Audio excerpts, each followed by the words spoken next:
Untuk Anda yang penasaran, informasi terpopuler apa aja sepanjang hari ini dari cnbcindonesia.com. Yang pertama adalah media asing sorot Capres Republik Indonesia. Iya, ini media asing nampaknya menyoroti pemilihan Presiden Republik Indonesia. Salah satunya adalah media yang berbasis di Amerika Serikat, The Diplomat. Dalam artikel yang dikeluarkan pada Rabu kemarin disebutkan bagaimana salah satu bakal calon presiden mendapat banyak dukungan warga. Artikel tersebut menulis lembaga survei Indonesia menerbitkan hasil survei yang menanyakan 1.220 calon pemilih yang memimpin di antara tiga baca pres meskipun dengan selisih tipis ialah Menteri Pertahanan Prabowo Subianto, seorang komandan pasukan khusus era Soeharto yang telah 2 kali mencalonkan diri sebagai presiden. Mengutip survei yang sama, media tersebut menulis dalam pertarungan dua arah, Prabowo unggul atas Ganjar 49,5% berbanding 40,9%. Media Hong Kong South China Morning Post juga menyoroti Pilpres RI namun lebih ke arah dukungan Presiden Joko Widodo.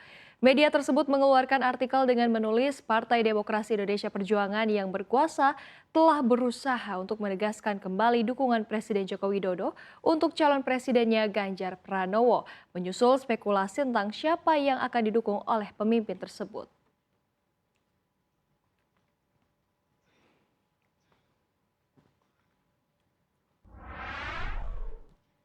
Ya, dan informasi yang kedua kita lihat adalah Jokowi naikkan gaji PNS, di mana pemerintahan Presiden Joko Widodo akhirnya memberikan kepastian terkait dengan kenaikan gaji aparatur sipil negara pada tahun depan. Kabar baik ini akan diumumkan langsung oleh Presiden Joko Widodo pada pembacaan Nota Keuangan 16 Agustus 2023 di Gedung DPR MPR RI mendatang. Menteri Pendayagunaan Aparatur Negara dan Reformasi Birokrasi Abdullah Azwar Anas mengungkapkan Presiden telah meminta dirinya untuk menghitung kecukupan anggaran supaya gaji pada abdi negara naik, termasuk P3K. Namun terkait besaran kenaikan dirinya belum bisa memberikan kepastian. Sebagai catatan, pemerintah belum menaikkan gaji PNS selama 4 tahun terakhir. Alih-alih naik, pemerintah justru memangkas gaji PNS THR gaji ke-13 saat pandemi. Menteri Keuangan Sri Mulyani juga hingga saat ini belum mengungkapkan perihal perhitungan kenaikan gaji PNS. Dirinya menegaskan bahwa kebijakan tersebut ada di tangan Presiden dan pengumumannya pun akan dilakukan oleh Presiden.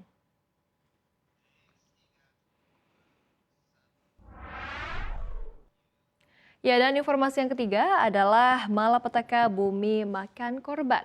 Malapetaka baru bumi, yakni bencana kekeringan dunia akibat perubahan iklim, mulai memakan korban. Industri di Jerman menjadi salah satunya.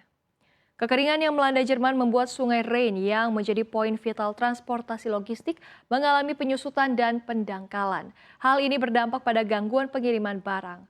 Sungai sepanjang 1.230 km itu adalah arteri komersial untuk 80% pengiriman barang ke pedalaman Jerman. Komoditas yang dikirim melalui jalur air itu termasuk minyak mentah dan juga gas alam.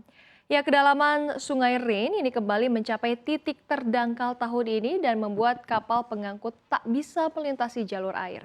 Dampak rendahnya muka air membuat produk domestik bruto Jerman menyusut 0,4% pada tahun 2018 karena lalu lintas Rhine yang melambat.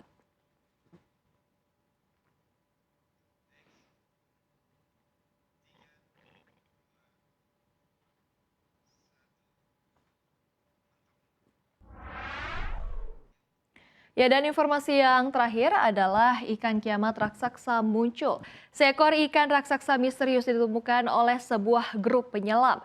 Ikan itu ditemukan dengan bentuk yang tidak biasa. Penampakan ikan tersebut diunggah oleh Huang Chengrus, seorang instruktur selam dalam akun Instagramnya bulan Juni lalu. Ikan berwarna silver dengan aksen glitter berkilau ditemukan di perairan Taiwan sedalam 200 hingga 1.000 kaki di bawah permukaan air. Penemuan ikan orfish itu ternyata disebut-sebut sebagai pertanda bahaya. Ikan tersebut dalam bahasa Jepang disebut Ryugu no Tsukai atau pembawa pesan dari kerajaan Tuhan. Kemunculannya disebut sebagai pesan bahwa akan terjadi gempa di daratan. Meski begitu, para ilmuwan tidak mempercayai legenda tersebut. Profesor Ilmu Perikanan di Kagoshima University, Hiroyuki Motomura mengatakan tidak ada bukti ilmiah bahwa dua munculnya orvis dengan kejadian gempa saling terkait. Ia menambahkan orvis muncul ke permukaan ketika kondisi habitat mereka sedang buruk. Oleh karena itu, biasanya mereka ditemukan manusia dalam keadaan tak bernyawa.